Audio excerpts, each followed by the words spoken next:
حتى أهل البدع والأهواء، أهل البدع العقائدية وأهل البدع السياسية.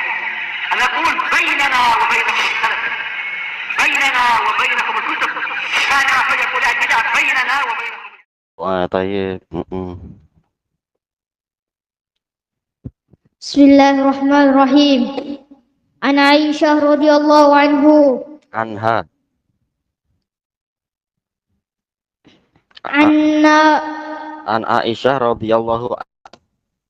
عن عائشة رضي الله عنها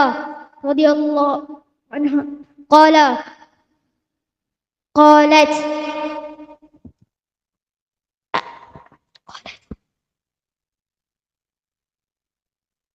عن النبي صلى الله عليه وسلم ركعة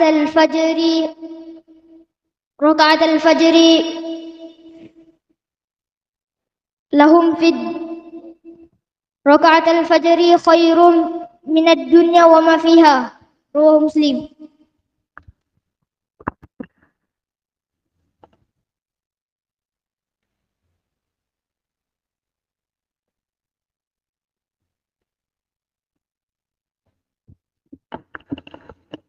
بسم الله. عن ابن مسعود رضي الله عنه قال قال رسول الله صلى الله عليه وسلم إن أشد الناس عذابا يوم القيامة المصورون. رواه البخاري.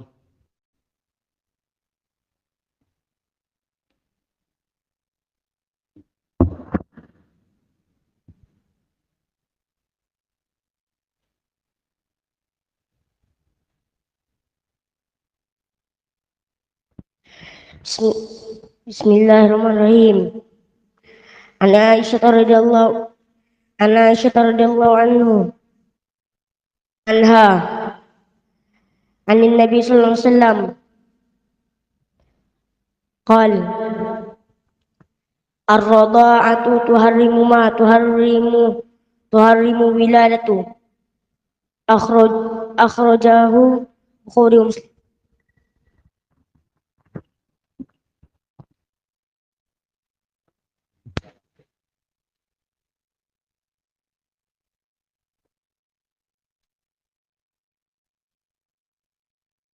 Bismillahirrahmanirrahim. Alhamdulillahirabbil alamin. Ini ada suara. Asyhadu alla ilaha illallah wahdahu la syarikalah wa asyhadu anna Muhammadan abduhu wa rasuluh. Allahumma shalli ala Muhammadin abdika wa rasulik. Atau sebenarnya hati.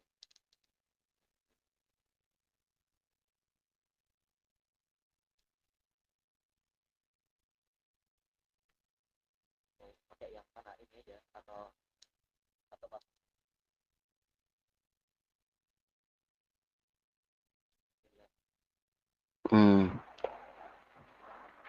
Tadi Ilyas hafal berapa? 3 ya. Boleh. Kita lanjutkan pelajaran Kitabul Adab. Kita masuk ke muka surat 31 dari Al-Mustawas Tsani, yaitu level yang kedua. Al-Wahdatus Tsaniyah, fasal juz yang kedua. Pembahasan ini akan berisi 4 adab. Yang pertama, al-adabu ma'al walidain, adab bersama kedua orang tua. Yang kedua, al-adab ma'a zawil arham, adab bersama karib kerabat. Yang ketiga, al-adab ma'al jiran, beradab dengan jiran, dengan para tetangga. Yang keempat adalah adabul masajid. Jelas ini semua sudah pernah dilewati di level sebelumnya dengan pola yang sederhana. Nah, beliau mulai memperdalam sedikit demi sedikit. Kita masuk ke muka surat 32. Qala hafizahullahu ta'ala ad-darsul awal al-adabu ma'al walidain, beradab dengan kedua orang tua. Kata beliau di sini, ana uhibbu walidi li'annahu tahammalal masyaqqata min ajli. Tayyib, di sedikit-sedikit di sini ya. Nanti yang 33 baru beliau menulis ummi. Walaupun seandainya kita ikut hadis, lebih baik kita utamakan apa? Ibu lebih dahulu. Karena 3 kali dibanding dengan ayah. Tapi tak apa, kita ikuti yang tertulis di sini. Saya cinta kepada ayah saya. Karena beliau yang memikul kesulitan demi membantu saya, demi kepentingan saya. Tayyib. Yang setelahnya tinggal diwarnai sendiri bagi yang ingin mewarnai. Hadis ucapan ini menunjukkan bahwasanya kecintaan itu ada sebabnya. Disebutkan oleh Ibnul Qayyim rahimahullahu taala di dalam kitab Al-Fawaid, seluruh gerakan makhluk di atas dan makhluk yang di bawah itu dibina di atas rasa cinta. Baik, makhluk di atas maksudnya apa? Makhluk di atas, ya? Iya, yaitu apa? Yang di langit sana, para malaikat. Yang di bawah maksudnya apa? Iya, manusia atau mungkin ya manusia, jin dan makhluk-makhluk lain yang ada di bumi. Yang di atas maksudnya adalah yang di langit, yang di bumi ya makhluk-makhluk yang di bumi itu. Semua gerakan itu dibina atas rasa cinta. Tayyib. Tapi bagaimana terbentuk rasa cinta itu? Ini termasuk dari rahasianya Allah Ta'ala. Akan tetapi para ulama menyebutkan beberapa kemungkinan. Sebagaimana yang disebutkan oleh Syekhul Islam Ibnu Taimiyah rahimahullah di dalam kitab beliau At-Tuhfah Al-Iraqiyah Anil A'malil Qalbiyah. Beliau mengatakan innal quluba majbulatun ala hubbi man ahsana ilaiha wa bughdi man asa'a ilaiha. Sesungguhnya jantung-jantung itu, hati manusia itu tercetak untuk mencintai orang yang berbuat baik kepadanya dan membenci orang yang berbuat buruk kepadanya. Ini salah satu pola bahwasanya kecintaan itu dibentuk di atas jasa. Kita cinta kepada orang tua dengan sebab jasa-jasa mereka, jasa yang tak mampu kita menceritakan satu persatu secara lengkap, tapi jelas jasa mereka banyak sekali. Dan sebelum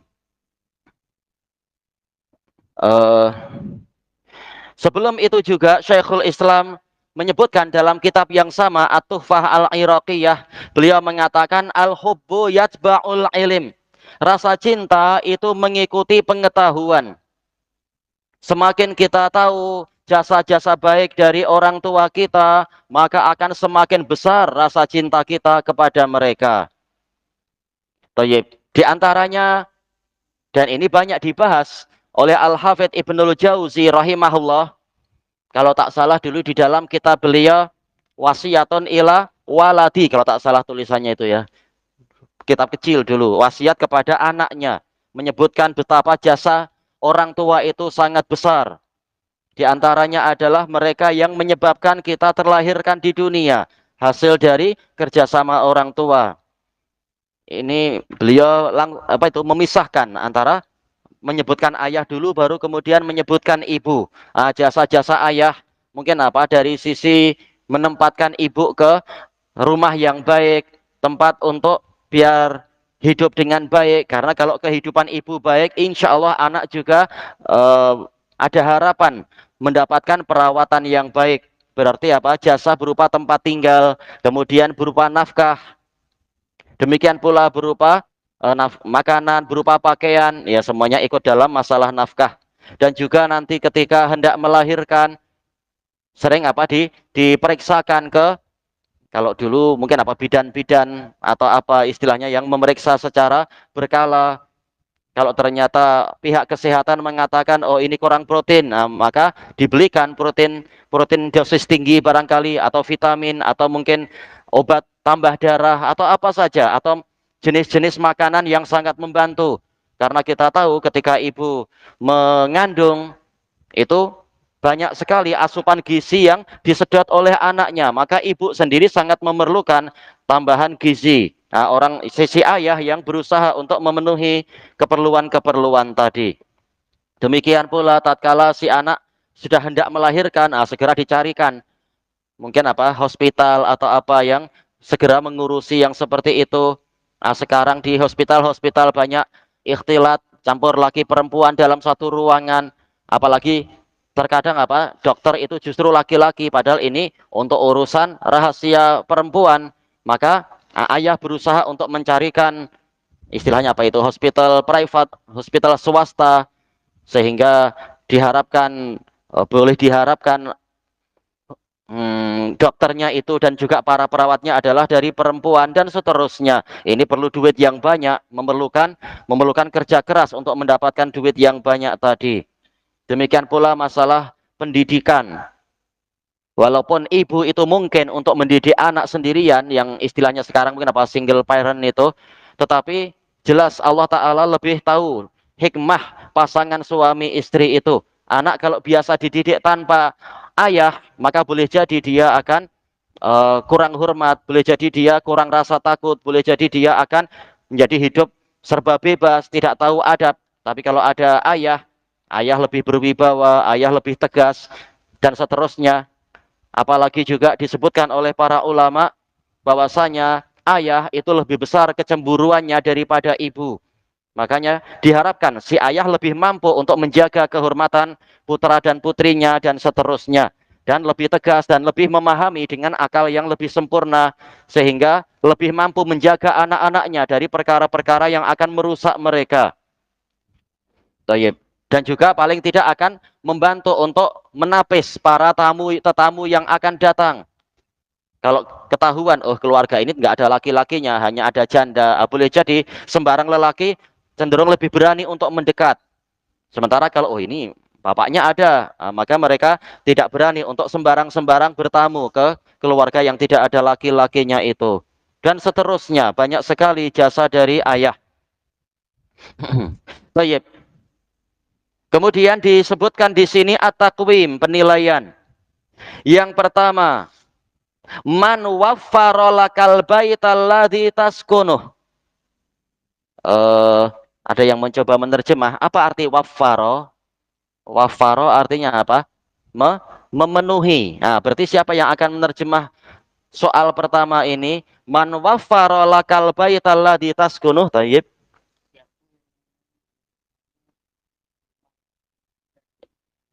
Iya, siapakah yang memenuhi untukmu, mencukupi untukmu rumah yang kamu tinggali, rumah yang kamu tempati itu? Tayyib, siapa yang menjawab? Ya.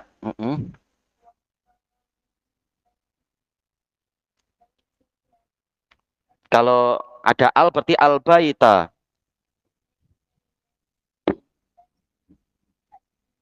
Askono siapa? Iya, abi boleh. Walidi, abi boleh. Artinya apa?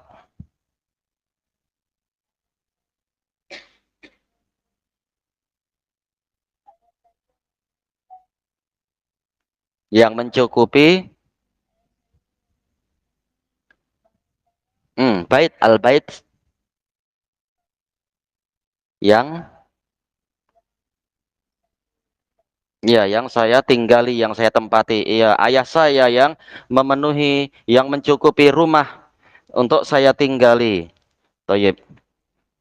Kemudian yang kedua, man a'taka ta'amal ladzi tatlubuh. Siapa yang menerjemah? Ya, boleh.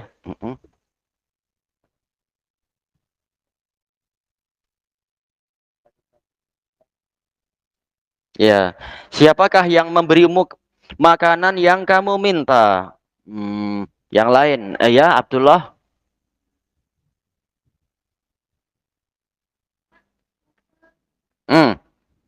Saya. Atoni.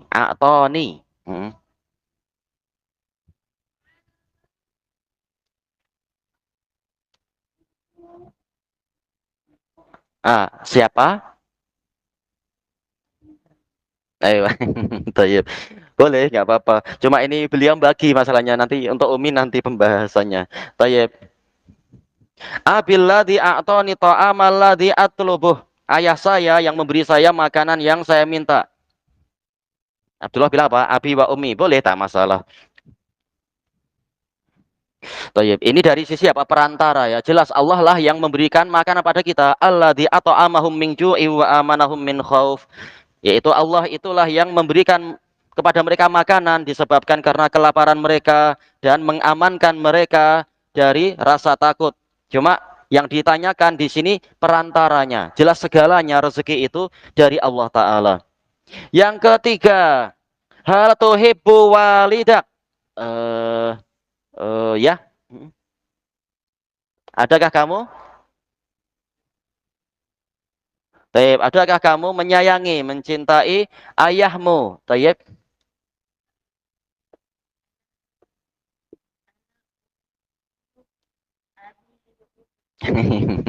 Iya, mau nggak mau yang disatukan ya. Taib, ya, saya cinta ayah dan ibu saya. Taib. Yang berikutnya baru apa sih penulis bicara tentang ibu sekarang. Taib, adar susani, pelajaran yang kedua. Wa minal adabi ma'al walidain, termasuk adab kepada kedua orang tua. Ana uhibbu ummi, saya cinta pada ibu saya. Li'annaha hamalatni fi batniha, karena dialah yang membawa saya di perutnya. Wa arda'atni min sadiyiha, dan menyusui saya dari susunya. Tayyib. Seperti yang dijelaskan oleh para ulama di sebagian kitab itu, bayangkan kalau kita kan laki-laki kan kuat, cenderung badannya kuat. Mau nggak untuk bawa apa ya? Bawa dua butir kelapa selama 9 bulan. Tak boleh dilepas. Tak boleh ketika tidur dilepas, nanti pakai lagi, ke masjid dilepas, nanti pakai lagi. Bahkan apa? Dalam segala urusan pun harus bawa terus kelapa itu. Kira-kira mau tak? Mau bawa ya tak mau, tak jadi. Iya, itu berat. Nah, bayangkan ibu kita membawa yang seperti itu. Itu kalau anak satu, kalau anak kembar 3, wah, lebih susah lagi. Baik, apalagi dijelaskan oleh para ulama, banyak wanita itu mengalami osteoporosis, yaitu apa? Apa itu? Kekurangan kalsium ya istilahnya. Kenapa? Karena kalsiumnya disedot oleh bayinya itu. Dan yang paling banyak mengambil kalsium ibu itu laki kah perempuan? Laki kah perempuan, ya? Tahu kan? Kasihan ibu itu, kasihan umi. Laki-laki mengambil apa? Kalsium banyak sekali. Kalau perempuan tak terlalu banyak. Makanya jasa orang tua itu, jasa ibu itu sudah dipikul oleh kita, sudah dipikulkan ke kita jauh sebelum kita lahir, mengorbankan segalanya. Kata para wanita di sini, wallahu alam, anak tak tahu di dalam kitab-kitab, tapi kata mereka kalau wanita yang mengandung itu wajahnya berubah jadi kurang cantik, berarti apa? Bayinya ini perempuan. Karena apa? Kecantikannya diambil oleh anaknya. Jadi anak perempuan pun juga mengambil apa yang dimiliki ibunya. Katanya seperti itu juga. Ya nanti mungkin boleh kembali lagi setelah anaknya lahir. Tapi ini menunjukkan memang jasa orang tua, jasa ibu kepada anaknya, baik itu laki-laki ataupun anak perempuan, itu besar sekali. Mengorbankan semuanya untuk mereka. Darahnya juga diambil banyak karena makanan. Ketika masih bayi, ini yang belum ditanya siapa ya, habis. Siapa? Namanya Saat. Saat. Ketika masih di perut ibu minta apa? Minta burger. Kan minta jagung. Yang dimakan apa ketika di perut ibu? Yang dimakan apa? Pisang kah durian? Pisang atau durian yang dimakan? Tak tahu, tak ingat. Abang pun tak ingat. Ya, makanannya apa? Susu. Bagaimana cara ngambilnya? Ya, kalsium. Memang diambil kalsium, tapi dari apa? Dari apa? Ya, iya dari darah. Kata para ulama mengambilnya adalah dari darah. Makanya sering wanita kalau sedang mengandung, sedang hamil itu jadi apa? Mengalami kekurangan darah. Ya diambil oleh anaknya. Di dalam darah itu ada protein, ada vitamin atau yang lain-lain banyak sekali. Jadi memang jasa yang tak mungkin kita membayarnya dengan apa kita membayarnya? Nah, setelah melahirkan juga air susu juga diambil banyak-banyak. Apalagi kalau wanita itu belum pernah melahirkan, ini baru anak pertama. Seringkali itu air susu tidak mau segera keluar. Nah, akhirnya perlu pengorbanan. Boleh jadi si ibu itu tidak suka makan pahit-pahit, tapi demi agar keluar air susu, makan yang pahit-pahit. Makan apa itu, daun betik, daun pepaya itu, atau daun singkong. Singkong itu apa ya? Apa namanya? Ubi kayu ya, daun ubi kayu. Atau kalau wanita Yaman makan halib. Halib tuh apa yang pahit itu? Yang pahit itu apa namanya dulu tuh? Anda lupa, hulbah kah? Hulbah. Makan hulbah pahit sekali. Laki-laki aja belum tentu berani makan hulbah. Tapi wanita pada makan karena agar air susu itu keluar banyak. Ini pengorbanan, kasihan. Apalagi nanti orang tua mau tidur, anak menangis karena lapar, karena sejuk, atau karena panas, atau karena mungkin apa, biang-biang keringat itu, peluh-peluh yang banyak, atau menangis karena digigit nyamuk. Nah, orang tua harus sering terbangun dan seterusnya. Terutama adalah apa? Si ibu. Waktu tidur pun harus jaga baik-baik, jangan sampai nanti gerakannya membahayakan anak, meniduri anak, akhirnya anak jadi tidak bernafas. Ibu harus berjaga betul-betul, tidur tidak sedap. Padahal mungkin kita sebagai suami yang sudah kawin tapi ya tidur ngorok aja. Tapi ibu yang harus jaga baik-baik. Jadi jasa ibu itu sangat besar sekali. Tayyib, makanya ditanya Rasulullah SAW, ditanya, ya Rasulullah, man ahakun nasibi suhbati fid dunya. Wahai Rasulullah, siapa orang yang paling berhak untuk mendapatkan husni suhbah, bagusnya persahabatan dari saya di dunia? Nabi mengatakan apa? Ummuk, ibumu. Ditanya sampai 3 kali tetap mengatakan ummuk. Yang keempat baru apa? Abuk, baru ayahmu. Maka hendaknya kita pandai-pandai mengingat kebaikan mereka dan untuk kemudian mensyukuri mereka. Allah Ta'ala mengatakan, anishkurli wali walidaik ilayyal masir. Bersyukurlah kepadaku dan kepada kedua orang tuamu. Hanya kepadakulah kalian itu dikembalikan. Nanti kita akan ditanya, apakah kita berbakti pada orang tua ataukah tidak. Dan seterusnya.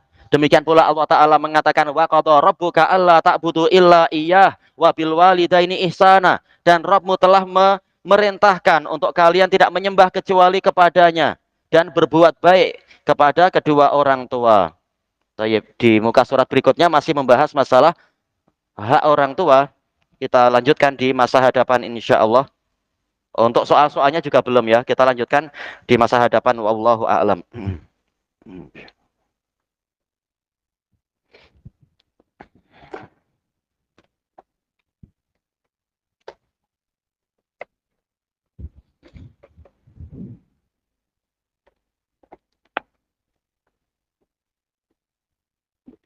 Bismillahirrahmanirrahim. Kita masih di muka surat 112. Qala al-Imam Ibnu Utsaimin rahimahullah. Wal imanu bil qadar ala ma wasafna, keimanan pada takdir sesuai dengan yang kami sifatkan, yang kami ceritakan, la yunafi ayyakuna lil abdi masyiah, tidak meniadakan, tidak bertentangan dengan kenyataan bahwasanya hamba Allah itu memiliki kehendak fi af'alihil ikhtiyariyah, di dalam perbuatannya yang bersifat pilihan. Tayyib. Kita tahu af'al terbagi 2, ikhtiyariyah dan ittirariyah. Perbuatan yang bersifat pilihan dan perbuatan yang bersifat paksaan. Yang bersifat pilihan adalah perbuatan yang memang kita memilih untuk melakukannya. Seperti mungkin temannya bertanya, hari ini mau menghafal apa? Oh, saya mau menghafal surat Al-Fatah. Engkau menghafal apa? Oh, saya mau menghafal hadis arba'in. Nah, ini amalan yang bersifat ikhtiyariyah, memungkinkan untuk memilih. Saya memilih ini, saya memilih itu. Enggak ada kan satupun yang ditanya, hari ini mau menghafal apa? Enggak tahu, terserah Allah lah, nanti tangan saya buka apa. Tidak begitu. Orang punya pilihan dan kemudian mengerjakannya. Jadi af'al ikhtiyariyah itu betul-betul ada. Tidak seperti keyakinan orang-orang Jabriyah.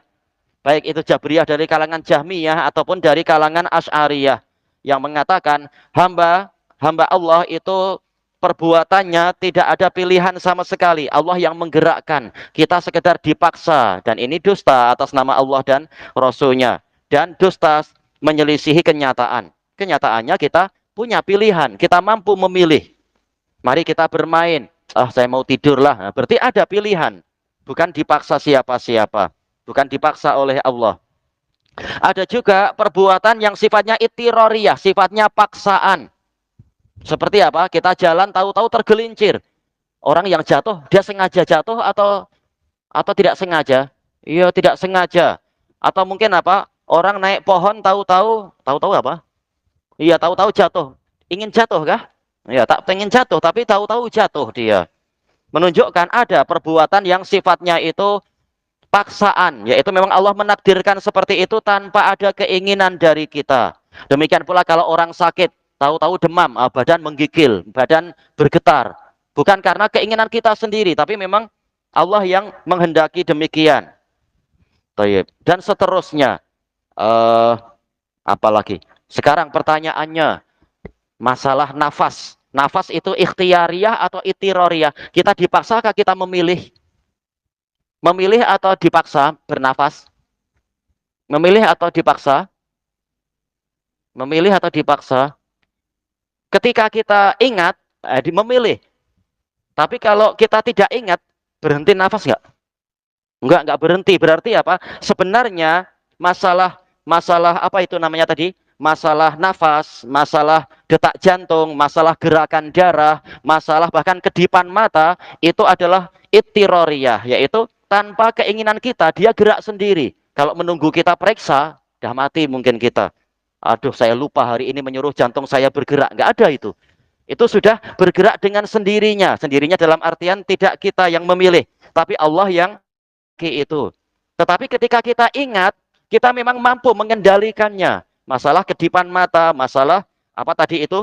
Degup, bukan degup jantung, apa namanya? Masalah nafas di hidung. Kita mampu untuk mengendalikannya. Tapi mampu tidak mengendalikan 1 menit terus menerus? Tak mampu, kita akan segera lupa. Alhamdulillah dengan nikmat Allah Ta'ala, walaupun kita lupa memerintahkan hidung bernafas, dia akan gerak sendiri. Karena Allah Ta'ala yang menghendaki itu. Kalau segalanya diserahkan pada kita, mungkin malah kita akan cepat mati. Lupa untuk bernafas, lupa untuk kedip mata. Akhirnya mata jadi kepanasan dan seterusnya. Alhamdulillah tanpa kita suruh, mata berkedip.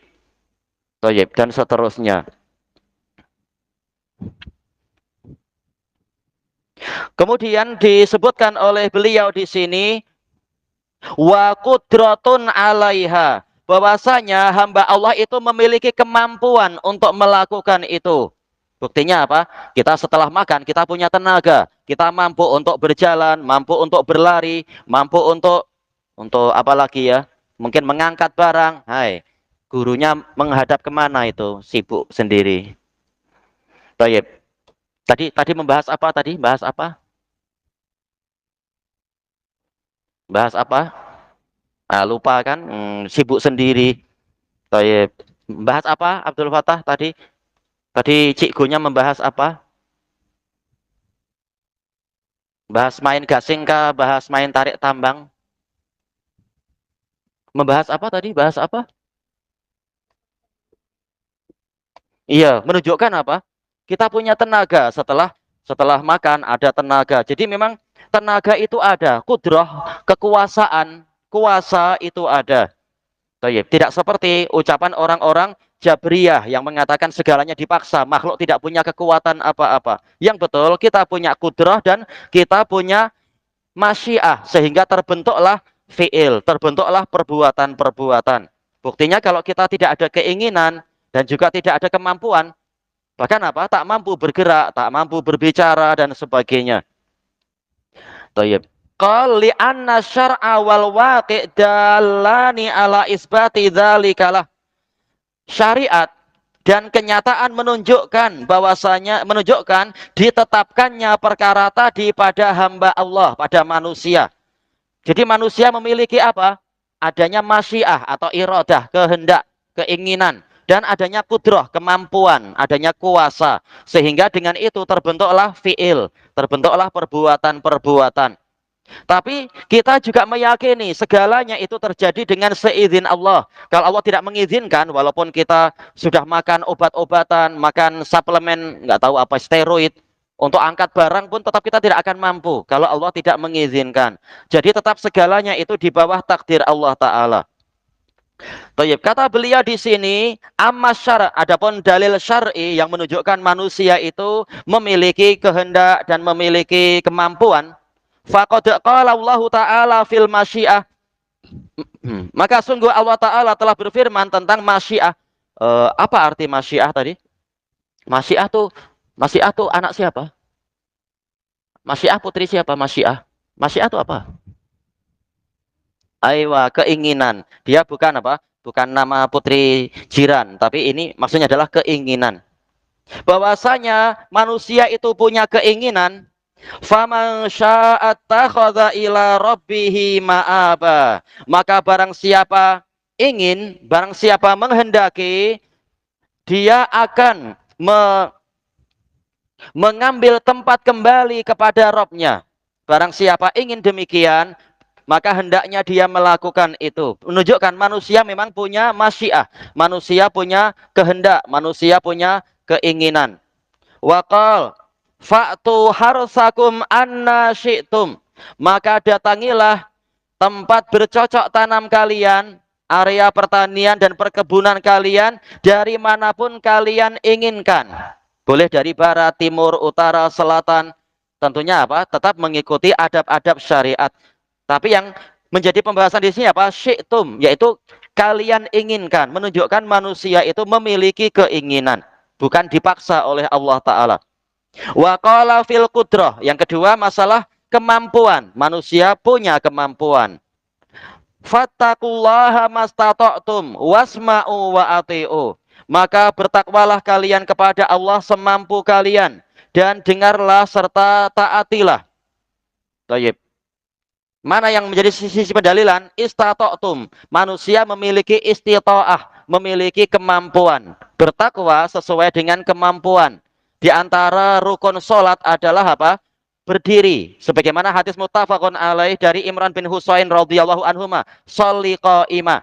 Salatlah sambil berdiri. Kalau orang tidak mampu berdiri, berarti boleh tak cuti solat? Tak boleh. Berarti bagaimana caranya? Iya, sambil duduk. Fa illam tastati fa qa'ida. Kalau engkau tidak mampu, maka duduklah. Kalau duduk pun tidak mampu, berarti apa? Ia berbaring, fa'ala jam, yaitu apa? Di salah satu sisi badan kalian. Kenapa? Sudah. Ayo, menunjukkan apa? Manusia ada kemampuan, tetapi Allah Maha tahu kemampuan manusia memang bertingkat-tingkat. Makanya Allah yang Maha Penyayang hanya membebani manusia sesuai dengan kemampuannya. Yang penting tetap sholat. Apa gunanya main gym kuat-kuat, otot kuat, tapi sholat ternyata tak kuatlah saya. Oh, bapak yang tua-tua saja kuat sholat, engkau tak kuat sholat, malulah. Di mana energimu itu? Toyib. Tapi intinya apa? Kemampuan itu ada. Makanya diberi beban syariat. Kalau tidak mampu, tidak mungkin diberi beban syariat seperti itu. Toyib. Kemudian waqal la yukallifullahu nafsan illa wus'aha. Allah tidak membebani suatu jiwa kecuali sesuai dengan kemampuannya. Nih, nafsan nakirah fi siyaqi an-nafi tufidul umum dalam pembahasan usul fikih. Menunjukkan siapapun juga, siapapun dia, bukan hanya orang Jawa, Sumatera, Iban atau Melayu atau apa, semua, bukan hanya orang kulit putih atau kulit hitam atau kulit belang-belang, bukan hanya raja atau rakyat jelata, semuanya. Beban syariat itu sesuai kemampuan, tidak boleh dipaksakan. Tidak seperti penjajah dulu, penjajah British kah, penjajah Belanda, orang sudah susah payah, kurang makan, sakit-sakitan, masih dipaksa kerja rodi. Atau di zaman Jepun apa ya, kerja romusa itu. Dipaksa sampai kalau tidak kuat akhirnya apa? Dibunuh. Padahal memang sudah tidak kuat, tapi penjajah memang penjahat mereka. Laha ma kasabat wa 'alaiha maktasabat. Setiap jiwa akan mendapatkan pahala dari apa yang mereka yang dia usahakan, dan dia akan memikul dosa dari apa yang dia kerjakan. Masing-masing sesuai dengan kadar kemampuannya dari amalan-amalan dia itu. Makanya di dalam qawaid syar'iyah dikatakan apa itu? Al-ahkamu syar'iyah manutatun ala al-qudrah wal istita'ah. Hukum-hukum syariat itu digantungkan pada kemampuan dan kekuatan. Kalau masih mampu, ada beban syariat. Kalau tidak mampu, maka dikurangi bebannya. Orang yang tidak mampu berpuasa karena sakit, berarti bagaimana caranya? Ya, tak perlu puasa atau puasanya diapakan? Puasa sampai zuhur gitu aja, ya? Iya, diganti di hari yang lain. Faidatum min ayyamin ukhar. Sekarang tidak mampu, tidak mengapa. Tapi nanti bayar di hari yang lain yang sudah memiliki kemampuan. Jadi syariat itu dibina di atas kemampuan. Berarti apa? Memang kemampuan itu ada. Manusia ada kemampuan. Tidak seperti ucapan orang-orang Jabriyah. Manusia tidak ada kemampuan. Semua gerakan kita ini Allah yang menggerakkan. Kata mereka. Dan ini dusta. Wa amal waqi'. Adapun bukti secara kenyataan, fa inna kulla insanin ya'lam, maka sesungguhnya manusia, setiap manusia itu mengetahui annalahu masyiatan wa qudrah, bahwasanya dia memiliki kehendak dan juga memiliki kemampuan. Bihi ma yaf'al, dengan itulah dia mampu berbuat. Mari kita jalan-jalan, saya tak kuat. Mari kita naik gunung, tengok pemandangan dari atas. Oh, saya tak mampu. Menunjukkan manusia itu punya kemampuan. Hanya saja kemampuan bertingkat-tingkat. Ada yang mampu naik pohon, ada yang mampu naik gunung, ada yang mampu entah apa saja menyelam ke dalam air. Kemampuan itu ada. Sementara orang lain mungkin tidak seperti itu. Tapi asal kemampuan itu ada, sehingga terbentuklah perbuatan. Demikian pula kehendak. Mari kita jalan-jalan ke jalan-jalan kemana ya kira-kira ya? Jalan-jalan kemana? Hospital, kuburan, sungai. Mari kita jalan-jalan ke sungai. Saya tak maulah, di situ ada pacet. Berarti manusia itu punya kemauan, mau ke situ ataukah tidak mau ke situ. Berarti kemauan itu ada. Kalau mau, akhirnya dia ke sana. Kalau tidak mau, ya sudah dia di rumah. Menunjukkan kemauan dan kehendak itu sebenarnya ada. Wa bihi ma yatruk, dengan adanya kehendak dan kemampuan, dia itu meninggalkan sesuatu, misalkan. Wa yufarriqu baina ma yaqa'u bi iradatih, dan manusia mampu membezakan, mampu memisahkan di antara perkara yang terjadi dengan kehendak dia. Kalau masih betul-betul orang itu berjalan. Kalau ada orang tanya, kenapa Anda berjalan? Tak tahulah, Allah gerakkan saya, gitu kah? Enggak kan, jelas. Oh, saya sedang olahraga nih, saya mau haji, saya olahraga dulu. Tayyib. Wa ma yaqa'u bi ghairi iradatih. Dan dia juga tahu apa yang terjadi tanpa kehendak dia. Kalirti'as, seperti apa badan yang menggigil. Kalau ditanya, kenapa badanmu menggigil? Oh, saya memang sedang berolahraga, menggigil 1000 kali. Enggak ada, itu di luar kemampuan. Ini di luar apa? Kehendak ya, di luar kehendak dia. Yang namanya memang badan sedang sakit, akhirnya badan jadi menggigil seperti itu dengan takdir Allah dan ada hikmahnya itu. Walakinna masyiatal abdi wa qudratah, akan tetapi tetap wajib kita ingat dan beriman bahwasanya kehendak hamba dan kemampuannya waqi'atani bi masyiatillahi ta'ala, itu terjadi adalah dengan kehendak Allah Ta'ala. Wa qudratih, dan juga dengan kemampuan Allah Ta'ala. Kalau Allah tidak memberi kemampuan pada kita, tak mampu kita apa-apa, berarti Allah sendiri punya kemampuan.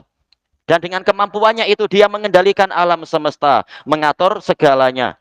Liqaulillahi ta'ala, berdasarkan firman Allah Ta'ala, liman sya'a minkum ayyastaqim, untuk siapapun dari kalian yang menginginkan untuk istiqamah, dia beristiqamah. Ya, yang memang ingin istiqamah, dia akan istiqamah. Tetapi diingatkan, wa ma tasya'una illa ayyasha Allahu rabbul alamin. Dan tidaklah mereka menginginkan sesuatu kecuali dengan keinginan dari Allah Rabbul Alamin, yaitu terlaksananya, terjadinya, kesuksesannya, kejayaannya itu dengan kehendak Allah. Kalau Allah tidak menghendaki, tidak akan terjadi. Sudah beli tiket mau berjudi di Las Vegas, tahu-tahu apa? Kapal terbangnya rusak. Tak jadilah. Walaupun sudah mengusahakan segalanya, misalkan. Menunjukkan semuanya itu terjadi dengan izin dari Allah. Kalau Allah tidak mengizinkan, tidak akan pernah terjadi. Demikian pula walaupun seluruh manusia berusaha untuk membuat penyakit untuk merusak kaum muslimin misalkan kan, atau siapa itu penjahat yang terkenal itu Bill Gates atau siapalah penjahat-penjahat itu membuat virus untuk merusak kita. Kalau Allah tidak menghendaki, tidak akan berjaya dia. Mungkin dia yang tercucuk oleh virusnya sendiri itu. Tapi kenapa sampai terjadi ya dengan kehendak Allah? Mungkin untuk menghapus dosa muslimin karena dosa-dosa mereka juga dan sebagainya. Allah lebih tahu apa yang layak untuk apa yang terjadi selama ini. Wali annal kauna kullahu milkun lillahi ta'ala. Dan juga seluruh alam semesta ini semuanya adalah milik Allah Ta'ala. Fala yakunu fi milkihi, kalau milik kepemilikan, kalau mulk kekuasaan. Dua-duanya tidak masalah. Maka tidak terjadi di tempat yang di area kepemilikan Allah syai'un, sesuatu apapun, biduni ilmihi wa masyiatih, tanpa ilmu Allah dan tanpa kehendak Allah. Karena Allah menguasai segalanya, menguasai zat kita, menguasai perbuatan kita, menguasai sifat-sifat kita dan segalanya. Makanya segalanya terjadi dengan pengetahuan Dia dan kehendak Dia. Baik. Hanya saja memang dengan hikmah yang luar biasa dan dengan kemampuan yang sempurna, Dia mampu menjadikan, walaupun segalanya terjadi dengan takdir Dia, tapi makhluk juga ada keinginan dan ada kehendak di situ. Allah mengadakan sunnatullah, tradisi di alam semesta, tradisi Allah di alam semesta. Barang siapa ingin kenyang, ya makan. Setelah makan memang biasanya kenyang. Setelah tidur biasanya apa? Biasanya badan akan segar kembali. Setelah minum, badan akan segar kembali. Dan seterusnya. Walaupun itu usaha kita, tapi sebenarnya itu tidak lepas dari takdir Allah. Memang ini sangat lembut. Kita tidak merasakan bagaimana takdir itu, bagaimana badan kita digerakkan. Tetapi memang ini adalah kehebatan Allah Ta'ala. Segalanya, seluruh gerakan, bahkan desah nafas kita itu ditakdirkan. Tanpa kita mampu untuk merasakan itu. Ini memang kekuasaan yang hebat dari Allah Ta'ala. Semuanya ditakdirkan, tapi juga itu juga apa? Dengan usaha dan keinginan kita. Tanpa usaha dan keinginan, biasanya memang tidak terjadi. Kita lapar, tapi kita tak mau makan. Biasanya kenyang enggak? Iya, tetap lapar. Demikian pula kita berhayal, kita punya anak 100, jihad fisabilillah, tapi tak mau kawin. Mungkin enggak punya anak? Enggak, karena memang segalanya itu sudah ada sunnatullah. Barang siapa ingin sesuatu harus menempuh jalannya. Taib. Ada usaha dan ada keinginan dari kita. Tetapi kalau Allah tidak menakdirkan, tak akan terjadi. Walaupun dia adalah orang dekatnya Allah, yaitu Nabi Sulaiman. Beliau bersumpah memastikan memastikan malam ini akan menggauli 100 istrinya, lalu menghasilkan 100 anak penunggang kuda jihad fisabilillah. Niat yang baik. Malaikat Jibril mengatakan qul insyaallah. Tapi apa? Beliau waktu itu tidak mengatakan insyaallah. Ternyata tidak ada satupun yang melahirkan apa yang beliau inginkan tadi. Lahir satu, itu pun setengah manusia. Ini menunjukkan walaupun manusia ada keinginan, ada usaha, ada kekuatan yang hebat, kalau Allah tidak menakdirkan terjadi, tidak akan terjadi. Jadi secara fisikal kita mengamalkan usaha-usaha, tapi secara batin kita mengimani segalanya itu ditakdirkan oleh Allah.